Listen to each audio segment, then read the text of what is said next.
Susunod, mga kababayan, eto tayo. Mga kababayan, may nakarating sa akin na ipinost ni Pebbles Talakera. Mga kababayan. Hindi galing kay Pebbles Talakera. Ay, oo pala, galing kay Pebbles Talakera na ipinost ni Benji Contreras. Ayan po mga kababayan. Si Benji Contreras po mismo ang nag-post niyan. Sa mga hindi po nakakakilala kay Benji Contreras, isa po yan sa mga mahilig pumuna kay Digong noon hanggang ngayon. So ito po mga kababayan, post po yan ni Pebbles Talakera na isinare ni Benji Contreras. So maraming salamat po mga kababayan at kay Ma'am Tiffany, ayan, sa yung palipad na 100 yen super sticker. Thank you so much po. Pa-member pala. Ayan, maraming salamat. So ngayon mga kababayan, ito yung plano ni Marcoleta kay Sandro Marcos. Patay ka dito.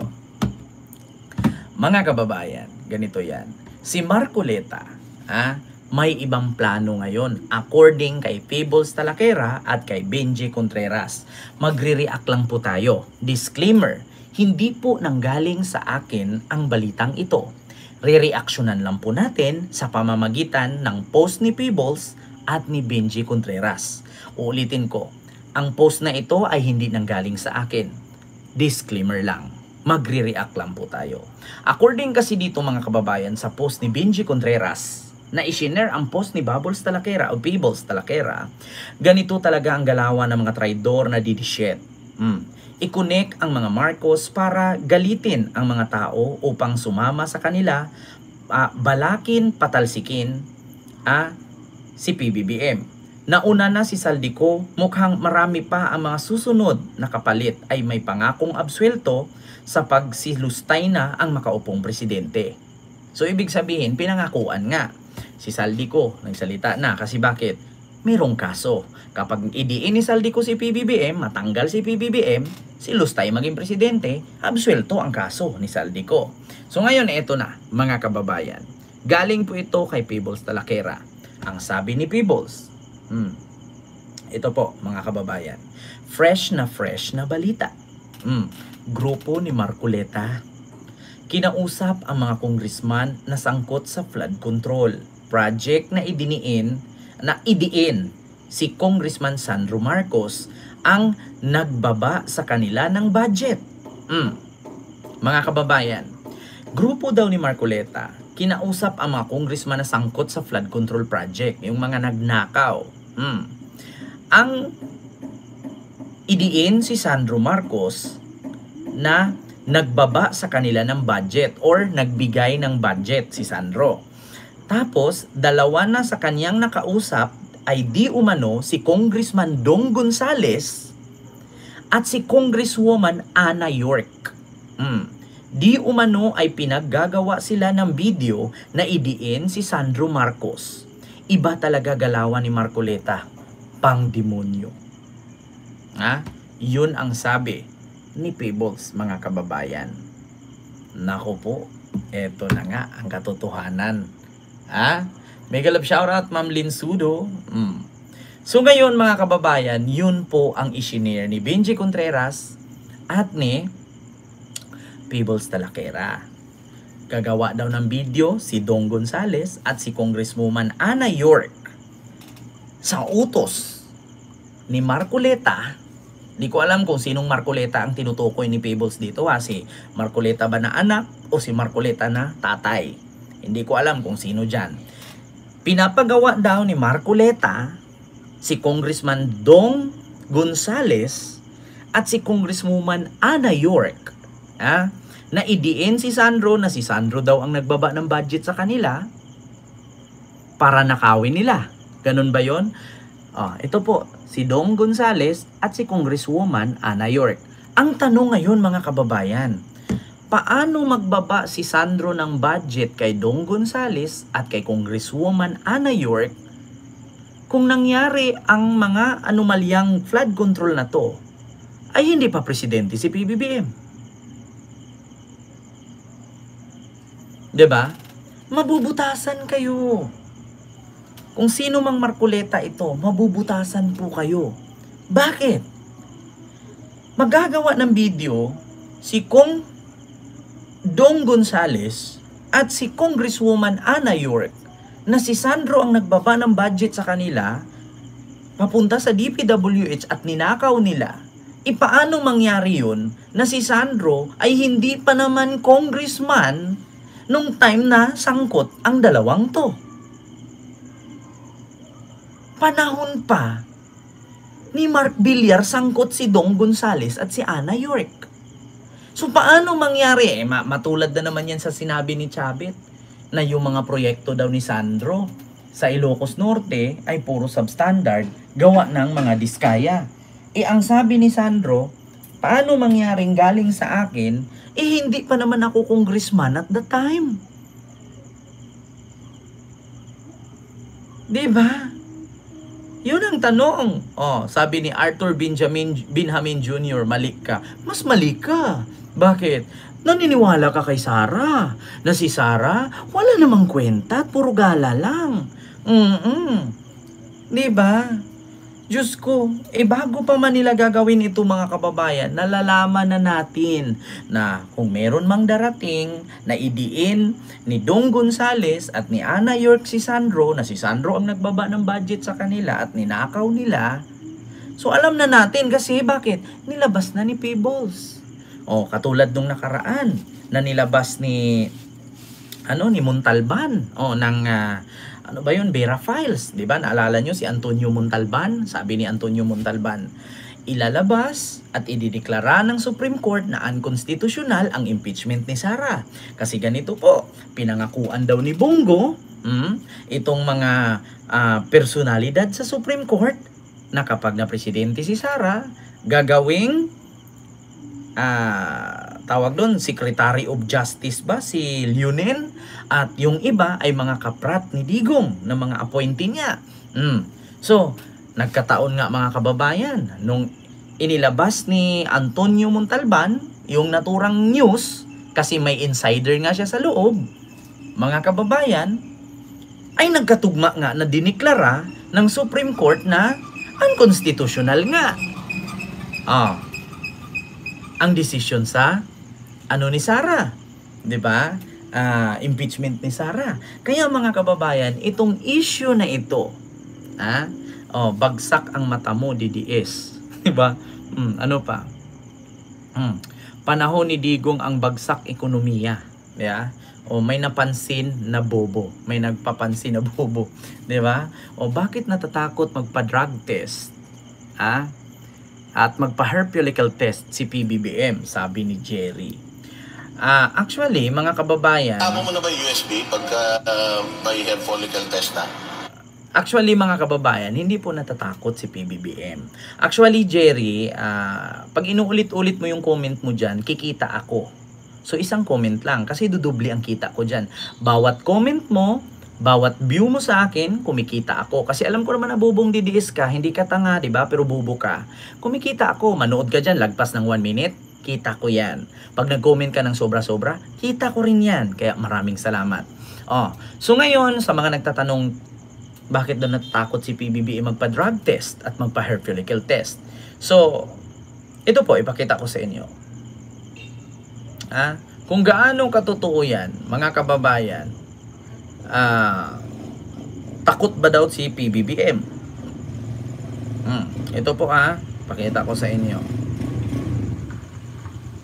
Binabanata nila yung naging resulta ng drug test ng Bongbong Marcos. The drug test, the standard is there. Yun ang sinunod namin. In fact, si Bongbong Marcos ang kauna-unahan ng drug testing. So as early as November 10, meron nang isinagawang test ang PNP Crime Laboratory. Sinigundaan na lang namin ito nung si Bongbong Marcos ay nagpa-test ulit noong isang araw dahil nga para maging inclusive na, hindi lamang ipakita na negative siya sa shabu, hindi lamang negative sa marijuana, kundi pati dito sa mainit na pinag-uusapan na cocaine. So lahat yan, yung tatlong illegal substance na yan, prohibited substance na yan, ay nag-negative ang resulta ni Bongbong Marcos. Para sa amin, nagawa na namin yung dapat gawin ni Bongbong Marcos at tapos na ang issue. Bakit hindi nyo itanong kay Vic Rodriguez? Di ba si Vic Rodriguez DDS? bakit hindi nyo itanong kay Vic Rodriguez?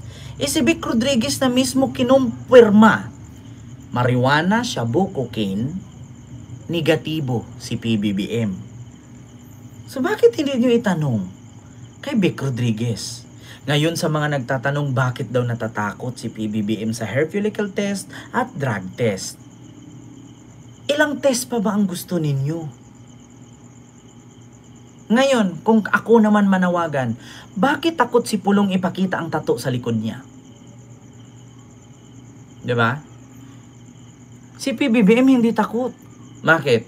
Kung talagang lulong si PBBM na sinabi ni Aimee, edi sana hindi siya nagpa-drug test. Bakit hindi niyo itanong kay Vic Rodriguez? Ang tanong, bakit ngiwi si PBBM? Tanong daw, bakit ngiwi si PBBM? Bakit si Digong hindi di bang ngiwi? Si Digong ba hindi ngiwi? Gumaganon nga ang nguso niya, kaya nga kapag nagsalita, gumaganon eh. Alam mo, totoo, kaya nga hinahawakan yung panga eh. Dahilan ba sa pagdudruga, ngiwi ang baba? So, ibig sabihin ba yung isang congressman dyan na stroke, nagdudroga din kasi nangiwi? Kung dahilan sa pagdudroga nangiwi ang baba, so anong tawag mo kay Sir Jack? Nasubrahan sa droga kaya nahiwa ang uso? Diba? Kung dahilan pala ng pagdudroga nangingiwi ang baba, so ibig sabihin kay Sir Jack nasubrahan kaya nahiwa ang uso? Aba, matindi. Kung ganyan lang din pala ang ating pagbabasihan, mga DDS, talagang lahat tayo panalo, walang mali sa atin, lahat tayo tama. Kung ganyan ang ating basihan. Kung gayahin natin si Bato na kapag nakitang payat, puro tato, adik. Kapag nakitang bungal, payat, nakahubad, puro tato, lubog, pisngi, adik, maraming mamamatay. Diba? Alam nyo mga DDS, ikain nyo yan. Gutom lang yan. Kung dahilan pala ng pagkakangiwi ay nag-aadik, paano yung kapitbahay namin ditong may TB, may tato, malakas uminom, nagka-TB, lumubog ang pisngi, nabungal, so adik na pala siya? So pwede na siyang itukhang? So ibig sabihin yung anak ni Aimee Marcos na kapag nagsasalita, ganun, adik din? Kasi ngumingiwi-ngiwi yun eh. Di ba? Ganun-ganon. Yung anak ni Aimee. Kasi di ba mga DDS? Ito, anak ni Aimee. Saktan po ako. Should have. Yesterday, I tried to decision, para sa akin. At pasensya na po sa may encounter, kaninang umaga. In Sona area, and the other one in should have. Yesterday, I tried to decision, para sa akin. At pasensya na po sa may encounter, kaninang umaga. So, ibig sabihin ba, pag ganun, addict din? So, hiyang-hiya naman kami kay Aimee. Puna ng puna kay Sandro. Kapogi-pogi nung tao, hindi nga ngumingiwi. Tapos yung anak niya nangingiwi. So, ibig sabihin, sino ang addict? Diba? Ngayon kakailangan, gusto ko lang po i-address ang... Hindi ako diba? Paano mga lulusutan ng Aimee Marcos? Ang grupo mo nag-send sa akin ng bilat ni Lisa na nakabukang kang. Nangako ka, nasasabi mo na yung kapatid mo, nasasabi mong adik. In public. Sausaw kayo daw, sausaw. Hindi naman kayo kasali. Kaya ako nagwawala. Then, sinabi mo, doon sa message na sinare ko, kakalat yan mamaya. The moment na tumigil yung kadadakdak ko dito, i-spread na natin yan. Diba? Paano mga lulusutan ng Aimee Marcos? Ang grupo mo nag-send sa akin ng bilat ni Lisa na nakabukang kang.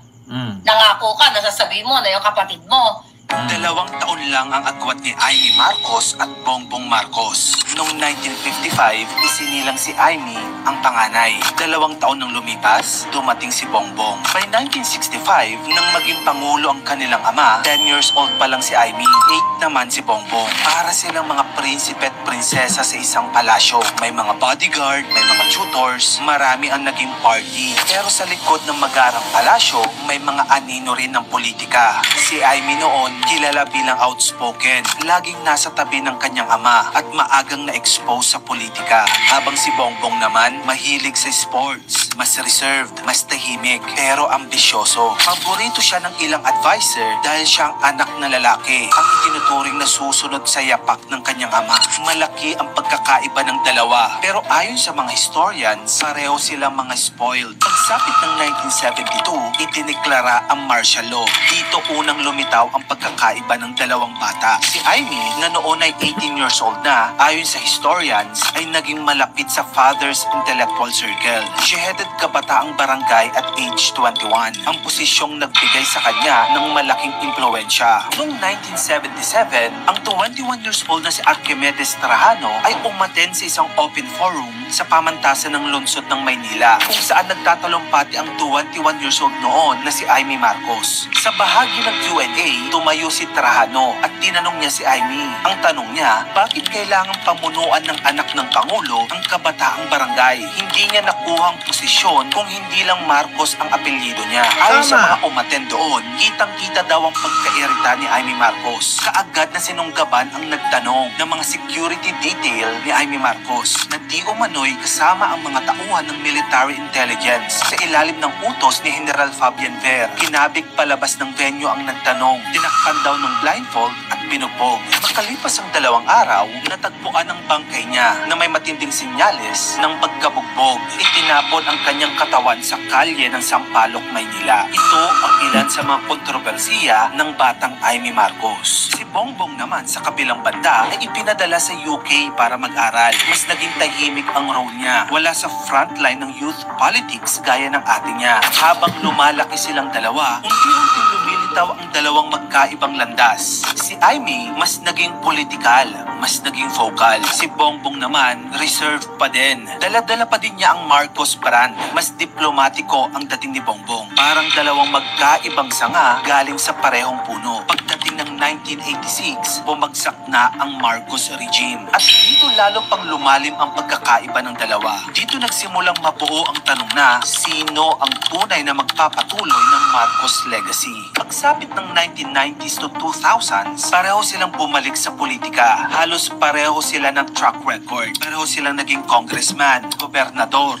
senador. Pero sa huli, si Bongbong Marcos ang naging presidente. Sa mga taon na ito, hindi na sila close. Actually, noong 2025, inamin mismo ni Aimee sa isang interview, matagal na kaming hindi nag-uusap ni Bongbong. Noong birthday ng kanilang ama, nagkanya-kanya din sila sa separate events. Magkaiba at hindi sabay. Got to present, ang hindi nila pagiging close ay napunta na sa mainit na iringan. Dumating na sa sukdulan ang hidwaan ng dalawang batang sabay na naglalaro noon sa palasyo.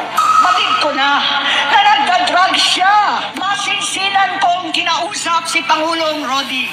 Naligtas si Bongbong. Sa puntong ito, ang tanong ay hindi na kung sino sa kanilang dalawa ang nagsasabi ng totoo. Sa puntong ito, ang lahat ng kanilang ginawa ay tungkol sa kapangyarihan. Maraming tanong, kung matagal na palang alam ni Aimee na gumagamit ang kanyang kapatid, bakit pa niya pinatakbo sa pagkapangulo? At isa pa siya sa pangunahing nagsulong ng pagtakbo ng kanyang kapatid at ni Sara Duterte. If the Dutertes have the solid south, we are assumed to have the solid north, the Marcoses. So parang marriage made in heaven yan. Kung alam na pala ni Aimee na gumagamit ang kanyang ading, bakit sinuportahan pa niya ito kahit alam niya makokompromise ang lahat ng Pilipino? At marami ng political expert na nagsasabing parang sinabi na din daw ni Aimee na peke ang war on drugs ni Duterte noon. Then napag-usapan niya ito na huwag hulihin ang kanyang kapatid. Parang sinabi na namimili si Duterte ng uhulihin. Nang papatayin. Sabi ng ilan, blood is not always thicker than water. Minsan ang pamilya parang kwento ng dalawang ilog. Galing sila sa iisang bukal, pero habang dumadaloy, kumakalas at umaagos sa ibang direksyon. Minsan nagtataka tayo kung bakit nag-aaway ang pamilya. Pero sa pamilya ng mga Marcos, ang tanong ay hindi kung sino ang tama, kundi sino ang may hawak ng kaharian. Kung gusto mo pa na magito pang klaseng content, dito lang yung sa channel ko, kaya follow ka na. Ayun po yun, mga kababayan. Magkano?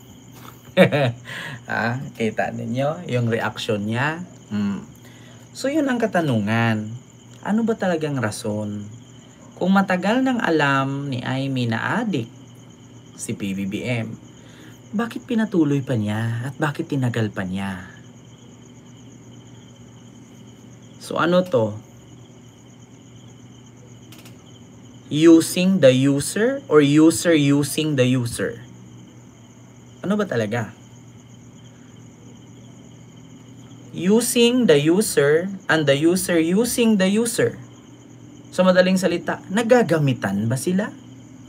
Ginamit ni Aimee si Bongbong para idikit kay Sara. Ginamit ni Sara si Aimee para matanggal si Bongbong. So in the end of the day, sabi ni Bongbong, kaya sila galit sa akin kasi hindi nila makukuha ang gusto nila at hindi nila ako mahahawakan sa liig. Ganon ba yon, Sara? Ganon ba yon, Aimee? Tama ba ako o mali?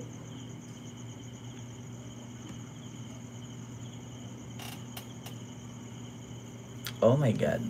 The user used the user and the user used the use. Diba? So yun lang mga kababayan, yung ating reaksyon sa mga oras na ito. So 1 oras na po tayo mga kababayan. Maraming salamat po sa inyong lahat. Hanggang dito lang naman po ang ating programa sa mga oras na ito. Sa mga nagtatanong po, Kent, anong magiging reaksyon mo na kaibigan ni Sara si Aimee at si Aimee ay kaibigan ni Sara at si Bongbong ay kaibigan ni Sara? So, may possibility ba na mag-aaway at magpapatayan sila? Hindi po. Sa larong politika, mga kababayan, kapag kaharap ang media, kaharap ang taong bayan, magkaaway sila. Kapag nasa talikod ng kamera at nasa talikod ng taong bayan, nag-uusap-usap sila. So sa madaling salita, tayo pa rin, mamamayang Pilipino, ang magdudusa. Kasi kahit mag-away sila, kahit magsiraan sila, kahit magbakbakan sila, bilyones ang pera nila. Pero tayo, na nasa mababang laylayan, mananatiling worker, mamamatay na lang, hindi pa rin makakahawak ng cash na 1 million, lalo na kapag DDS. Diba? Totoo yan mga kababayan. Si Sara, si Aimee, si Bongbong, kahit magpatayan yan, mga bilyonaryo na yan sila.